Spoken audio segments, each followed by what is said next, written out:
વિદ્યાર્થી, નોકરિયાતો અને પેસેન્જર માટે એક વરદાનરૂપી ટ્રેન અચાનક બંધ કરી દેતા લોકોને અનેક મુશ્કેલીઓનો સામનો કરવો પડે છે. અમરેલી જિલ્લાના ધારી તાલુકાના ચલાલાની જનતા માટે આશીર્વાદ સમાન રેલવે વિભાગની મીટર ગેજની ટ્રેન અમરેલી વેરાવળ અમરેલી જુનાગઢ બંધ થતા લોકોને હાલાકી ભોગવવાનો વારો આવ્યો છે. ગાયકવાડના સમયથી અમરેલીથી સોમનાથ એટલે વેરાવળ જવા સુધી વર્ષોથી રેલવે વિભાગ દ્વારા જે સુવિધા લોકો માટે આપવામાં આવી હતી તે બ્રોડગેજ રૂપાંતરિત કરવાના નામે છેલ્લા 2 મહિનાથી વેરાવળ અમરેલી મીટર ગેજ બંધ થતા લોકોને ભયંકર મુશ્કેલીઓનો સામનો કરવો પડી રહ્યો છે.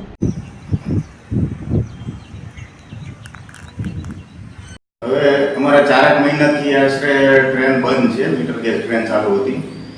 કયા કારણોસર બંધ થઈ છે એ ખબર નથી, પણ આજે સમસ્યા એવી છે કે ચલાલાની અંદર લગભગ આશરે 100 થી 150 વિદ્યાર્થીઓ ધારી અભ્યાસ માટે અપડાઉન કરતા હોય. નાના મજૂરો હીરા ઘસુઓ છે પણ આ ટ્રેનમાં સસ્તી મુસાફરી થાય એ માટે અપડાઉન કરતા હોય છે. આ ટ્રેન બંધ થવાથી આજે એ લોકોને બધાને મુશ્કેલી થઈ રહી છે. કયા કારણે બંધ થઈ છે ખબર નથી. અમારી માંગણી, લોકોની લાગણીના માંગણી એવી છે કે ભાઈ વહેલી તકે આ ટ્રેન ચાલુ કરવામાં આવે. અમારી સરકાર આગળ એટલી જ માંગણી છે કે વહેલામાં વહેલી ટ્રેન ચાલુ કરે. જે ઘણા ટાઈમ છે, ગત 4 મહિના પહેલા નગરપાલિકાની ચૂંટણી ગઈ અને નગરપાલિકાની ચૂંટણી ગઈ ત્યારે લોકોએ ખોબલે ને ધોબલે ભાજપને, ભારતીય જનતા પાર્ટીને મત આપી 24 બેઠકમાંથી 24 બેઠક ભાજપને અર્પણ કરેલી છે. ત્યારે ભાજપમાં આંતરિક વિવાદના હિસાબે નગરપાલિકાના કોઈ પ્રકારના છેલ્લા 5 મહિના ત્યાં કામ થયા નથી અને એવું લાગે છે હજી આવનાર સમયમાં એ થવાના નથી.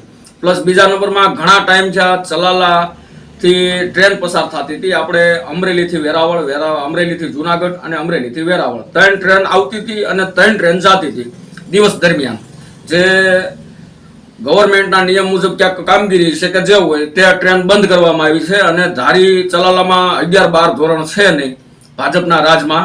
એટલે સ્થાનિક લોકોના વિદ્યાર્થીઓને ધારી ભણવા જવું પડે છે. ધારી ભણવા જવા માટે સસ્તી મુસાફરી, ટ્રેનની સસ્તી મુસાફરીમાં અવારનવાર છોકરા ટ્રેનમાં જતા હતા. સવારે 7 વાગ્યાની ટ્રેનમાં જાય અને બપોર પછીની 5 વાગ્યાની ટ્રેનમાં સસ્તી મુસાફરી કરતા હતા. જે છેલ્લા 3 મહિના થયા ટ્રેન હાવ સ્ટોપ બંધ કરી દેવામાં આવી છે. રિપેરિંગ કામ ચાલુ છે, પણ મેં સર્વે અને તપાસ કરાવી તો કોઈ જગ્યાએ અમરેલીથી માંડીને વેરાવળ લગીનમાં કોઈ પ્રકારનું ક્યાંય રિપેરિંગ કામ ચાલુ નથી.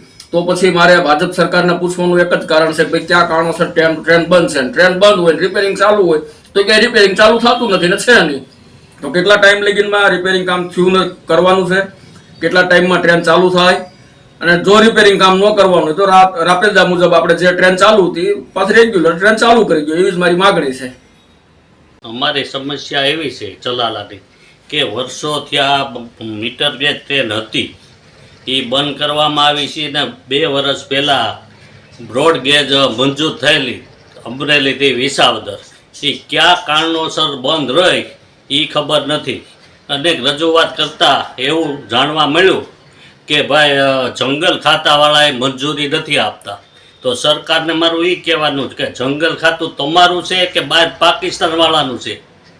બરાબર, મંજૂરી તો તમને તમારી સરકાર હાલે છે. અત્યારે બધે ભાજપ સરકાર છે તો એટલું તો કરી શકે ને. ચલાલાને જો બ્રોડ ગેજ મળે તો ઘણા પ્રશ્નો ચલાલા માટેના હલ થાય એમ છે. અત્યારે તો મીટર ગેજ હતી એ બંધ થઈ ગઈ ને એ વહેલાસર શરૂ કરે એવી લોકોની માગણી છે.